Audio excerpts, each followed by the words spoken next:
ತಾವೆಲ್ಲರೂ ತಮ್ಮ ರಾಜಾಜಿನ ಸುತ್ತಮುತ್ತಲಿನ ಹಲವಾರು ನಮ್ಮ ಸಾರ್ವಜನಿಕ ಬಂಧುಗಳು, ಭಕ್ತ ಮಹಾಶಯರು, ನಮ್ಮ ಸಂಸ್ಥೆಯ ಪದಾಧಿಕಾರಿಗಳು, ಅರ್ಥಜ್ಞರು, ಕಾನೂನಿಗಳು ಕಳೆದ 5 ದಿವಸಗಳಿಂದ ನಮ್ಮ ರಾಜಾಜಿನ ಮುಖ್ಯ ರಸ್ತೆಗಳಲ್ಲಿ, ಅಂಗಡಿಗಳಲ್ಲಿ ಹಾಗೂ ಮನೆಗಳಲ್ಲಿ ಭಿಕ್ಷೆಯನ್ನ ಭವತಿ ಭಿಕ್ಷಾ ದೇಹಿ ಅನ್ನುವ ಒಂದು ತತ್ವದಡಿಯಲ್ಲಿ ಎಲ್ಲರೂ ಸಹ ಶರೀರಗಳು ಏನು ಸಾರ್ವಜನಿಕರು ಮತ್ತೆ ಭಕ್ತರಿಂದ ಅವ್ರು ಕೊಟ್ಟಂತಹ ಭಿಕ್ಷೆಯ ದವಸ ಧಾನ್ಯಗಳು, ಅಕ್ಕಿ, ಎಣ್ಣೆ ಮತ್ತೆ ಬೇಳೆ, ತರಕಾರಿ,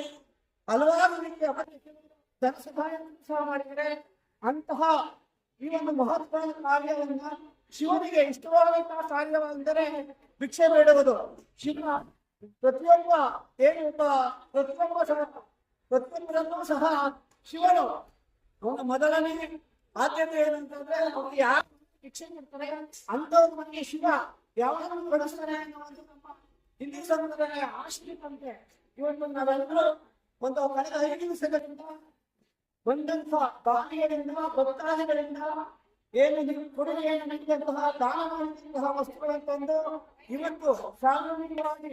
ಸಾರ್ವಜನಿಕರಲ್ಲಿ ಬಸವೇಶ್ವರ ಯಾಕೆ ನಾವು ಬಸವೇಶ್ವರದಲ್ಲೇ ಅಂತ ಉದ್ದೇಶ ಏನಪ್ಪ ಅಂತಂದ್ರೆ ಬಸವೇಶ್ವರ ನಗರಕ್ಕೆ ಬಸವಣ್ಣ, ಬಸವೇಶ್ವರ ನಗರವನ್ನು ಹೆಸರು ಬಸವಣ್ಣ ಅನ್ನೋ ಒಂದು ಉದ್ದೇಶದಿಂದ. ಹಾಗಾಗಿ